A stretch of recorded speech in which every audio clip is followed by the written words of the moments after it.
रात्रीचे 8 वाजले होते. बाहेर पाऊस जोरात पडत होता. मी माझ्या किराणा दुकानात बसलो होतो. त्या भर पावसात एक सुंदर तरुणी डोक्यावर फाटलेली छत्री घेऊन दुकानात आली. ती पावसात पूर्ण भिजली होती, पण तरीही ती फार सुंदर दिसत होती. सामान घेतल्यावर ती घरी जायला निघाली, पण पाऊस खूप वाढल्यामुळे मी तिला थांबायला सांगितलं. आता दुकानात मी आणि ती, आम्ही दोघेच होतो. अचानक लाईट गेली आणि त्याच वेळी मोठ्याने वीज कडाडली. ती तरुणी घाबरली आणि भीतीपोटी मला घट्ट मिठी मारली. त्या क्षणी दुकानात आम्ही दोघेच होतो आणि पुढे काय घडलं तेच आज मी तुम्हाला सांगणार आहे. नमस्कार मित्रांनो, माझं नाव विकास आहे. माझं शिक्षण 12वी पर्यंत झालं आहे आणि सध्या माझं वय 32 वर्ष आहे. मी दिसायला तरुण, देखणा आणि व्यवस्थित अंगकाठीचा आहे, पण अजून अविवाहित आहे. माझं एक छोटंसं किराणा दुकान आहे आणि गेली 5-6 वर्ष मी ते स्वतः चालवत आहे. आमचं गाव लहानसं असलं तरी माझं दुकान बरं चालतं. रोजचं पोटापाण्याचं भागतं आणि थोडेफार पैसे शिल्लकही राहतात. त्या दिवशी सकाळी सुमारे 9 वाजले होते. दुकानात फारसे गिऱ्हाईक नव्हतं, 2च माणसं आली होती आणि गेली होती. म्हणून मी मोबाईलवर काहीतरी बघत होतो. तेवढ्यात समोरून एक गोड आवाज आला, 1 किलो साखर द्याल? मी वर पाहिलं आणि क्षणभर थबकलो. माझ्यासमोर एक तरुणी उभी होती. गोरीपान, उंच, सुंदर, काळेभोर लांबसडक केस मोकळे सोडलेले, चेहऱ्यावर हलका गुलाबी पदर आणि डोळ्यात एक वेगळंच आकर्षण. तिचं सौंदर्य पाहून माझं लक्ष मोबाईलपासून पूर्ण तिच्याकडे वळलं. काही क्षण मी फक्त तिच्याकडे पाहत राहिलो. इतकी मोहक होती ती. ती पुन्हा म्हणाली, साखर द्याल का? मी दचकून भानावर आलो आणि पटकन उठून पोत्यातून 1 किलो साखर काढून पिशवीत भरली. ती पुढे म्हणाली, चहापावरचा एक पुडा, तेलाचं एक पॅकेट आणि 1 किलो तांदूळ द्या. मी तिचं बोलणं ऐकतं तिच्यामागे मागे ते सगळं सामान गोळा करू लागलो. ती बोलत होती आणि मी प्रत्येक वस्तू देत होतो, पण माझं मन मात्र तिच्या चेहऱ्यावतीने तिच्या त्या मधुर आवाजाभोवतीच फिरत होतं. तिच्या चेहऱ्यावर एक निरागसपणा आणि डोळ्यात एक खोल शांतता होती. सामान दिल्यानंतर मी हळूच विचारलं, तुम्ही नवीन आहात का गावात? मी तुम्हाला याआधी पाहिलं नाही. ती थोडं हसली आणि म्हणाली, हो, कालच आली आहे. माझ्या मावशीच्या 2 खोल्या आहेत, प्राथमिक शाळेच्या मागे. तिथे राहते. मी म्हणालो, छान. मग गाव आवडलं का? ती म्हणाली, हो, बरं आहे. थोडं शांत वाटतं. दरम्यान मी बिल केलं, 210 रुपये झाले. तिनं पर्समधून 300 रुपये दिले. मी ड्रॉवर उघडला, तर त्यात सुट्टे पैसे नव्हते, फक्त 100 रुपयांच्या नोटा होत्या. मी म्हणालो, सुट्टे नाहीत सध्या. हे 100 रुपये घ्या, परत 10 रुपये नंतर दिले तरी चालतील. ती हलकेच हसली आणि म्हणाली, ठीक आहे. त्या हसण्याने माझं मन काही क्षण थबकलं. मी तिचं सामान पिशवीत भरून दिलं. ती ते घेऊन निघाली. तीच पाठमोरं रूप अगदी चित्रासारखं भासत होतं. मी तिच्याकडे पाहतच राहिलो, जोपर्यंत ती रस्त्याच्या वळणावर दिसेनाशी झाली नाही. तिचं नाव काय असेल? ती इथे का आली असेल? काय काम करत असेल? तिच्या मावशीचं घर नेमकं कोणतं असेल? असे असंख्य प्रश्न माझ्या मनात घोळू लागले. त्यानंतर पुन्हा गिऱ्हाईक आलं. मी पुन्हा कामात गुंतलो. दिवस कसा गेला, समजलंही नाही. संध्याकाळी दुकान बंद करून घरी आलो. आईने जेवण तयार केलं होतं. आम्ही दोघांनी शांतपणे जेवलो. मी नेहमीप्रमाणे टेरेसवर झोपायला गेलो. आकाशात चंद्र चमकत होता, थंडगार वारा वाहत होता. पण त्या रात्री मला झोप लागत नव्हती. डोळ्यासमोर फक्त तिचा चेहरा, तिचं हसू, तिचा गोड आवाज घोळत होता. मी मनाशी ठरवलं, ती पुन्हा दुकानात आली तर आज नक्की तिचं नाव विचारायचं. दुसऱ्या दिवशी मी सकाळपासून तिची वाट पाहत होतो, पण ती आली नाही. तिसऱ्या दिवशी सुद्धा ती नव्हती. मी तिचं दर्शन होईल या आशेने दिवस काढत होतो. तिसऱ्या दिवशी संध्याकाळी 5 वाजता ती आली आणि माझ्या हातात 10 रुपये ठेवत म्हणाली, "सॉरी, हे 2 दिवस दुकानात यायला वेळच मिळाला नाही." तिचा तो गोड माफी मागणारा आवाज ऐकून माझं मन सगळं हळवण झालं. ती हसतच पुढे म्हणाली, "आज थोडं सामान हवंय. 1 किलो शेंगदाणे, थोडं खोबरं, हळद पावडरचं पॅकेट आणि 1 किलो पोहे." ती सांगत होती आणि मी प्रत्येक वस्तू काढत होतो, पण सगळं लक्ष तिच्या चेहऱ्यावर, तिच्या बोलण्यात आणि तिच्या साध्या पण आकर्षक स्वभावावरच होतं. ती इतक्या सहजतेने बोलत होती की तिच्या भोवती एक वेगळंच सौंदर्य निर्माण झालं होतं. मी सर्व सामान दिलं आणि विचारलं, "तुमचं नाव काय?" ती थोडं हसली आणि म्हणाली, "माझं नाव अंजली आहे." तिचं नाव जणू एखाद्या गाण्यातील ओळ वाटली, एक हलकी भावनिक लहर उमटली मनात. मी पुन्हा विचारलं, "इथे काय करता तुम्ही?" ती म्हणाली, "इथे मी एका सावकाराच्या शेतात कामाला जाते." तिच्या ओठांवर एक हलकीशी खिन्नता दिसली. मी मनातल्या मनात विचार केला, एवढी सुंदर तरुणी आणि तिला शेतात काम करावं लागतं. जीवन खरंच किती अन्यायकारक असतं. तेवढ्यात ती मला म्हणाली, "आणि तुमचं नाव काय?" मी हसत उत्तर दिलं, "माझं नाव विकास आहे. मी हेच किराणा दुकान चालवतो. फारसं शिक्षण झालं नाही, पण माझं पोट चालतं." ती हसली आणि म्हणाली, "तुम्ही चांगलं बोलता." तिच्या त्या एका वाक्याने माझ्या मनात आनंदाची लाट उसळली. तिनं सगळं सामान पिशवीत भरलं, बिलाचे पैसे दिले आणि निघून गेली. पण तिच्या जाण्यानं दुकान पुन्हा रिकामं झालं नाही, कारण तिचं अस्तित्व माझ्या मनात अजून होतं. मला तिच्याशिवाय आता काहीच कळेनासं झालं. दिवसभर मी तिच्या येण्याची वाट पाहायचो. कधी ती पुन्हा येईल? पुन्हा तिचं हसू पाहायला मिळेल? तिच्याशी थोडं अधिक बोलता येईल का? हे विचार माझ्या मनात सतत फिरत असायचे. दोनदा मी तिच्या मावशीच्या घरासमोरून गेलो, पण दरवाजा बंद दिसला. कदाचित ती शेतात कामाला गेली असावी. मला तिच्याबद्दल सगळं जाणून घ्यायचं होतं. ती कोण आहे? कुठून आली आहे? आणि तिला सावकाराच्या शेतात काम का करावं लागतं? हिवाळा संपून उन्हाळ्याची सुरुवात झाली होती. त्या दिवशी आकाशात अचानक काळे ढग जमले आणि संध्याकाळी पाऊस सुरू झाला. सुमारे 7 वाजले होते. मी दुकान बंद करायचा विचार करत होतो, पण बाहेर जोरदार पाऊस कोसळू लागला. विजा कडाडत होत्या आणि वारा सुटला होता. माझं घर साधारण 1 किलोमीटरवर असल्यामुळे मी ठरवलं, थोडा वेळ थांबावं. तेव्हाच मला समोरून ती दिसली. अंजली पावसात भिजत ती माझ्या दुकानाकडे चालत येत होती. तिच्या डोक्यावर एक छत्री होती, पण ती थोडीफार फाटलेली होती. पावसाचे थेंब तिच्या केसांवरून ओघळत तिच्या चेहऱ्यावर पडत होते. तिची साडी अंगाला चिकटली होती आणि तिचं सौंदर्य त्या क्षणी अधिकच खुलून दिसत होतं. ती दुकानात आली, श्वास सावरत म्हणाली, "थोडं साहित्य हवं होतं." मी तिला काही वस्तू दिल्या, पण माझं लक्ष तिच्या थरथरणाऱ्या हातांवर आणि पाण्याने ओथंबलेल्या चेहऱ्यावरच होतं.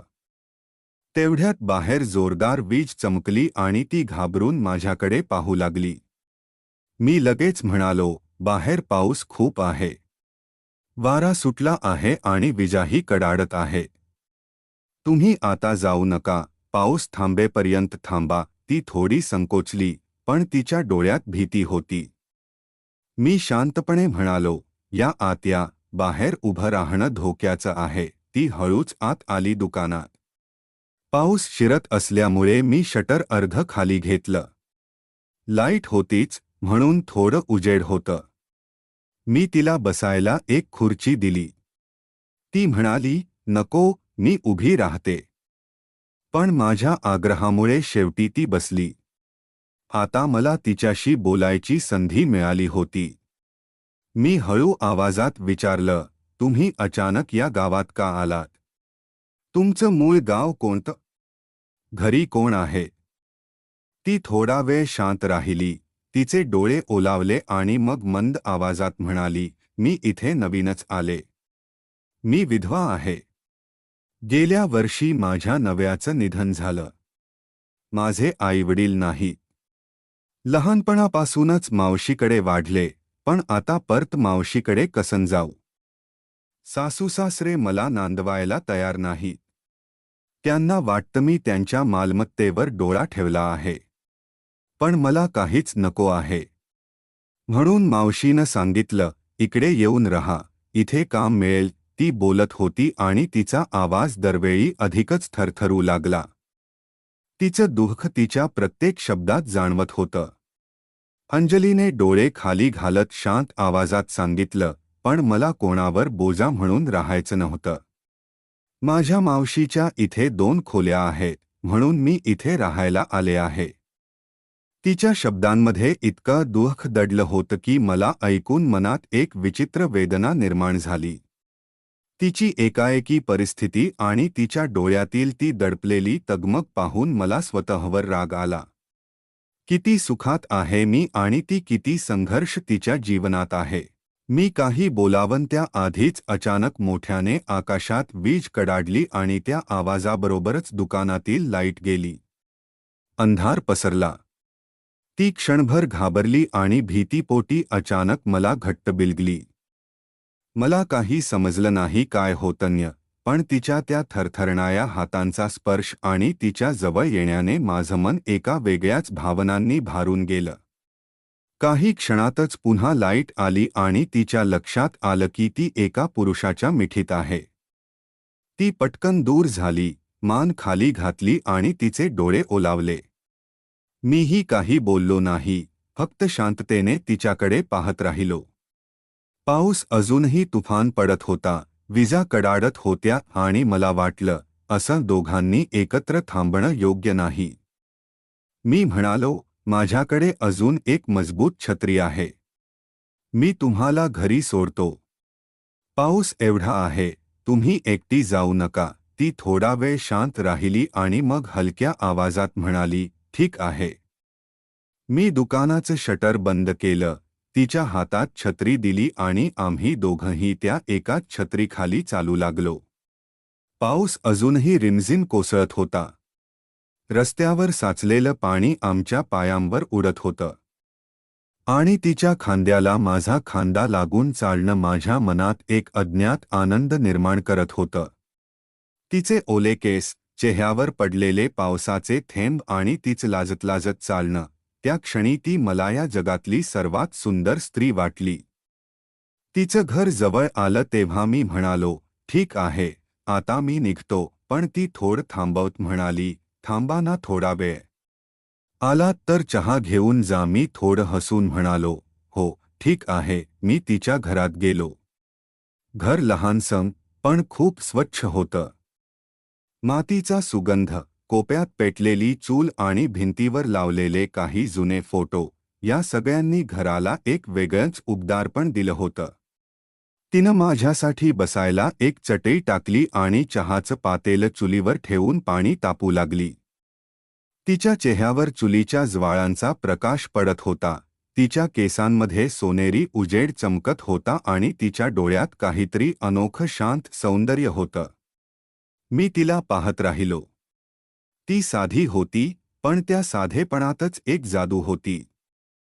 काही वेळानं ती हातात चहा घेऊन आली, म्हणाली, हा घ्या, गरमागरम चहा. मी कप घेतला. तिच्या हातांचा उब अजूनही त्या कपात होती. मी हळूहळू चहा घेत असताना ती थोड लाजत म्हणाली, तुमचं खूप खूप आभार. तुम्ही मला त्या पावसात सोडलं नाही. तिच्या आवाजात कृतज्ञतेचा सूर होता आणि माझ्या मनात प्रेमाची एक अनोखी लाट उसळली. मी उठून उभा राहिलो, म्हणालो, आता मी निघतो. पण तेवढ्यात पुन्हा आकाशात वीज कडाडली. त्या जोरदार आवाजाने ती पुन्हा घाबरली आणि नकळत माझ्या मिठीत आली. यावेळी ती मुद्दाम नव्हती, खरंच घाबरली होती. मी तिच्या थरथरणाऱ्या शरीराला हळूवार धरलं आणि काही क्षण आम्ही दोघं एकमेकांच्या मिठीत शांत उभे राहिलो. मग ती हलकेच दूर झाली, पण माझ्या डोळ्यात पाहतच राहिली. त्या नजरेत हजारो भावना होत्या, दुःख, प्रेम, कृतज्ञता आणि थोडीशी भीतीसुद्धा. मी हळू आवाजात म्हणालो, अंजली, तू फार सुंदर आहेस. मला तू खूप आवडतेस. माझ्याशी लग्न करशील? तिच्या डोळ्यात आसू आले. ती हलक्या आवाजात म्हणाली, तुम्ही फार चांगले आहात. पण तुमच्या घरच्यांना मी आवडेन का? मी तिचे हात हातात घेत म्हणालो, मी माझ्या आईशी बोलेन. मला फक्त तू हवी आहेस. तिनं होकारार्थी मान हलवली. मी तिचा नाजूक हात हातात घेतला. तशी ती माझ्या जवळ आली आणि मी तिच्या त्या गुलाबी ओठांवर एक हलकसं चुंबन घेतलं. आणि त्या रात्री, पावसाच्या आवाजात, माझं हृदय आनंदाने नाचत होतं. मी त्या आनंदात घरी गेलो. दुसऱ्या दिवशी सकाळी मी आईला सगळं सांगितलं. आई सुरुवातीला थोडी अस्वस्थ झाली, कारण अंजली विधवा होती. पण जेव्हा मी आईला तिची भेट घ्यायला घेऊन गेलो, तेव्हा आईनं अंजलीला पाहताच तिच्या चेहऱ्यावर प्रेम आलं. अंजलीच्या साधेपणात आणि आदरात आईला तिच्या स्वतःचीच झलक दिसली.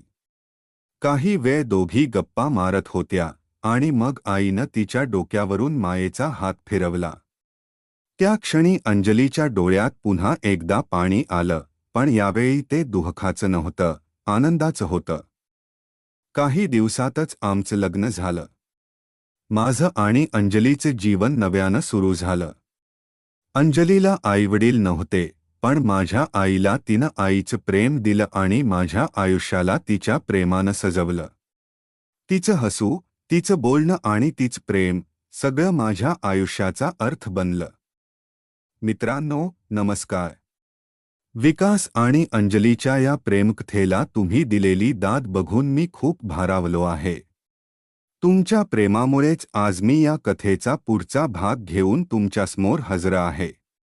चला तर मग, आता पुढे काय घडलं ते जाणून घेऊया. लग्न झाल्यानंतरचे काही दिवस स्वप्नवत होते. अंजली माझ्या घरी आली आणि घराचं रूप पालटलं. आईलाही तिच्यासोबत बोलायला एक सोबतीण मिळाली. अंजली स्वभावाने अगदी मवाळ आणि प्रेमळ होती. आईशी तिच्या जिव्हाळ्याचे संबंध निर्माण झाले.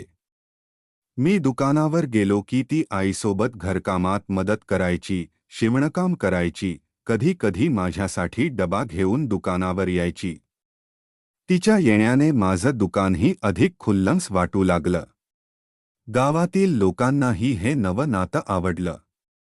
सुरुवातीला काही जण तिच्या भूतकाळावर बोट ठेवत होते, पण अंजलीच्या साधेपणाने आणि प्रेमळ स्वभावाने सगळ्यांची मनं जिंकून घेतली. हळूहळू गावातील बायका तिच्याशी गप्पा मारायला घरी येऊ लागल्या. तो दिवस मी कधीच विसरू शकत नाही. संध्याकाळची वेळ होती.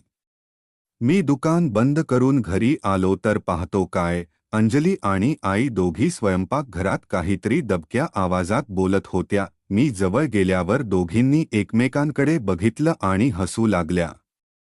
मी विचारलं, काय ग, एवढं काय गुपित आहे? तेव्हा आई हसत हसत म्हणाली, बाळा, तू लवकरच बाबा होणार आहेस. हे ऐकताच माझ्या पायाखालची जणू वाळूच सरकली. मी अंजलीकडे पाहिलं. तिनं लाजत डोळे खाली घातले होते. मला क्षणभर काही सुचेना. एवढा आनंद, एवढी भावना. मी धावत जाऊन अंजलीला मिठी मारली. आईही तिथेच उभी राहून आनंदाश्रू गाळत होती. तो क्षण माझ्या आयुष्यातला सर्वात सुंदर क्षण होता. त्यानंतरचे दिवस अधिकच आनंदात गेले. अंजलीची विशेष काळजी घेतली जाऊ लागली. मी दुकानातून लवकर येऊ लागलो. आई तिच्यासाठी निरनिराळे पदार्थ बनवू लागली. गावातील बायकाही तिला गरोदरपणातील काळजीबद्दल सांगू लागल्या. अंजली मात्र या सगळ्या प्रेमाने भारावून गेली होती. एके दिवशी तिनं मला हळूच विचारलं, विकास, हे सगळं खरं आहे ना? मला स्वप्न तर नाही वाटत. मी तिचा हात हातात घेतला आणि म्हणालो, हो अंजली, हे सगळं खरं आहे. तू आता माझी, आपल्या या घराची आणि येणाऱ्या बाळाची आई आहेस. तिच्या डोळ्यात पाणी होतं, पण ते आनंदाचं होतं. अखेर तो दिवस आला. पहाटेची वेळ होती. अंजलीला प्रसूतीच्या वेदा सुरू झाल्या. आम्ही तिला तातडीने गावातील प्राथमिक आरोग्य केंद्रात नेलं. डॉक्टरांनी तपासून सांगितलं की प्रसूतीसाठी थोडा वेळ आहे. मी बाहेर वैद्यकीय खोलीसमोर बाकड्यावर बसून प्रार्थना करत होतो. आईही शेजारी बसून रामनाम घेत होती. काही तासांच्या प्रतीक्षेनंतर आतून बाळाच्या आक्रंदनाचा आवाज आला. माझ्या अंगावर रोमांच उभे राहिले. थोड्याच वेळाने एक परिचारिका बाहेर आली आणि हसत म्हणाली, तुम्हाला चांगली खुशखबर आहे. मुलगा झालाय. मी आणि आईने एकमेकांना मिठी मारली. डोळ्यातून अश्रू धावत होते. आत जाऊन पाहिलं तर अंजली अगदी थकलेली पण चेहऱ्यावर अपार समाधान घेऊन पडली होती. तिच्या शेजारी एक छोटंसं, गुलाबी, नाजूक बाळ होतं. मी जवळ जाऊन अंजलीच्या डोक्यावर हात ठेवला. तिनं डोळे उघडले आणि हसली. तिचे ते हसू बघून मला वाटलं, या एका हसण्यासाठी मी कितीही कष्ट करू शकेन. आईनं बाळाला उचलून घेतलं. तिच्या डोळ्यातून आनंदाश्रू वाहत होते. ती म्हणाली, बघ विकास, किती सुंदर आहे हे, अगदी तुझ्यासारखंच. आम्ही बाळाचं नामकरण केलं. आईच्या सांगण्यावरून नाव ठेवलं आर्यन. एक नवं चैतन्य, एक नवी ऊर्जा घेऊन आर्यन आमच्या आयुष्यात आला. आर्यनच्या आगमनाने आमच्या घराचं रूप पालटून गेलं. अंजली आता पूर्णपणे व्यस्त झाली होती. बाळाच्या संगोपनात तिचा सगळा वेळ जाऊ लागला. मीही दुकानाची वेळ कमी केली, जेणेकरून तिला मदत करता येईल. पण आनंदासोबतच काळजीचेही ढग जमू लागले. बाळाच्या खर्चाने घरखर्च वाढला. दुकानातून येणारं उत्पन्न आता पुरेसं पडेनासं झालं. अंजलीला हे जाणवलं असावं. एके दिवशी ती मला म्हणाली, विकास, मला शिवणकाम येतं. मी शिवणकामाची काही कामं घरी घेऊ शकते का? त्यामुळे थोडीफार आर्थिक मदत होईल. मी सुरुवातीला नकार दिला. तू आधीच बाळासोबत थकतेस. तुला आणखी कामाची गरज नाही, मी म्हणालो. पण अंजली हट्टाला पेटली. ती म्हणाली, मला फक्त तुझ्या खांद्याला खांदा लावून उभं राहायचंय. आपण दोघं मिळून जास्त चांगलं करू शकतो. तिचा हट्ट पाहून मी शेवटी होकार दिला. हळूहळू अंजलीची शिवणकामाची कामं वाढू लागली. गावातील बायकांना तिचं काम आवडू लागलं. तिची शिवणकामाची शैली, डिझाईन्स बघून सगळ्या थक्क व्हायच्या. कधी कधी तर रात्री उशिरापर्यंत ती शिवणकाम करत बसायची. मी तिला मदत म्हणून बटणं लावून देणं, कापडाची निगा लावणं अशी छोटी छोटी कामं करू लागलो. आम्ही एकमेकांच्या सोबतीनं एक चांगली टीम बनलो होतो. अशातच एक दिवस अनपेक्षित घटना घडली. संध्याकाळची वेळ होती. अंजली आर्यनला घेऊन अंगणात बसली होती. मी दुकानातून परतत होतो. तेवढ्यात एक मोटारसायकल माझ्या दुकानासमोर येऊन थांबली. त्यावर एक चांगला पोशाख घातलेला, साधारण 35तील माणूस होता. त्यानं मला हाक मारली, भाऊ, इथं 1 किलो साखर आहे का? मी त्याला सामान दिलं. सामान घेताना तो माझ्याकडे बारकाईने बघत होता. मला काहीसं कुतूहल वाटलं. त्यानं विचारलं, तुमचं नाव विकास आहे ना? मी म्हणालो, हो. तो पुढे म्हणाला, तुमच्या घरी अंजली नावाची बाई आहे का? साधारण 30 वर्षांची, गोरीपान, उंची. त्याचं बोलणं ऐकताच माझ्या अंगावर काटा आला. मी सावधपणे विचारलं, कोण आहात तुम्ही? तिला कसं ओळखता? तो माणूस जरा वैतागलेल्या स्वरात म्हणाला, अरे, मी तिचा मेव्हणा आहे. तिच्या पहिल्या नव्याचा धाकटा भाऊ. मला क्षणभर जमीनच खाली सरकल्यासारखं वाटलं. अंजलीचा भूतकाळ पुन्हा एकदा आमच्या दारात उभा होता. मी त्याला विचारलं, तू इथं कशासाठी आलास? तो हळूच म्हणाला, भाऊ, आमच्याकडून खूप मोठी चूक झाली. आईवडिलांनाही आता आपली चूक कळालीये. आम्हाला अंजलीला परत न्यायचंय. तिला माफ करायचंय. तिनं आमच्याकडे परत यावं. हे ऐकून माझ्या डोळ्यात रागाची ज्वाला पेटली. मी त्याला सरळ सांगितलं, तिला तुमच्या घरी परत जाण्याची गरज नाही. ती आता माझी पत्नी आहे, माझ्या मुलाची आई आहे. ती इथंच राहील. तो निराश होऊन परत गेला. पण त्याच्या येण्याने मनात एक अस्वस्थता निर्माण झाली. घरी आल्यावर मी हा सगळा प्रकार अंजलीला सांगितला. सांगताना माझा आवाज थरथरत होता. पण अंजली मात्र अगदी शांत होती. तिनं माझा हात हातात घेतला आणि म्हणाली, विकास, तू काळजी करू नकोस. तो माझा भूतकाळ आहे. पण माझं वर्तमान तू आहेस, माझं भविष्य आर्यन आहे. त्यांच्याकडे मला काहीच नको आहे. मी इथून कुठेच जाणार नाही. तिच्या या शब्दांनी माझ्या मनातील सगळी भीती, सगळी अस्वस्थता पळून गेली. मला पुन्हा एकदा जाणवलं की आपण एकमेकांसाठीच आहोत. काही दिवसांनी गावात एक नवीन बातमी आली. गावातील एका मोठ्या सावकारानं अंजलीची शिवणकाम बघितलं आणि त्याला ते खूप आवडलं. त्याच्या मुलीच्या लग्नासाठी त्यानं अंजलीकडे खास डिझाईनची बनारसी साडीची शिवणकाम करायला सांगितलं. अंजलीनं ते इतक्या सुंदर पद्धतीनं केलं की सावकारानं तिला बक्षीस दिलं आणि म्हणाला, तुझ्यात खूप कला आहे ग बाई. तू का नाही हे व्यवसाय म्हणून करत? त्याच्यात सांगण्यावरून अंजलीनं गावात एक छोटंसं शिवणकाम प्रशिक्षण केंद्र सुरू करायचं ठरवलं. सुरुवातीला मला वाटलं हे शक्य होईल का? पण अंजलीचा आत्मविश्वास बघून मीही तिला पाठिंबा दिला. गावातील पंचायतीच्या मदतीनं एक छोटीशी जागा मिळाली. हळूहळू गावातील अनेक बायका, तरुणी तिच्याकडे शिकायला येऊ लागल्या. अंजली फक्त शिवणकामच शिकवत नव्हती, तर त्यांना स्वावलंबी होण्याची प्रेरणाही देत होती. मी तिचा हा बदल पाहून खूप अभिमान वाटू लागला. एकेकाळी परिस्थितीने गांजलेली, समाजाने दुर्लक्षित केलेली अंजली आता स्वतः इतर स्त्रियांसाठी प्रेरणास्थान बनली होती. आर्यन आता मोठा होऊ लागला होता. तो अंगणात खेळत असे, धावत असे. अंजली त्याला घेऊन केंद्रावर जायची. तिथे तो सगळ्या महिलांशी खेळायचा. त्याचं हसू, त्याची बोबडी बोलं याने सगळ्यांचा थकवा दूर व्हायचा. एक दिवस अंजलीनं आर्यनला घेऊन दुकानावर येऊन सांगितलं, विकास, आपल्याला या महिन्यात खूप ऑर्डर मिळाल्यात. एवढं काम झालं की मला एक मदतनीस ठेवावा लागेल. हे ऐकून मी हसलो.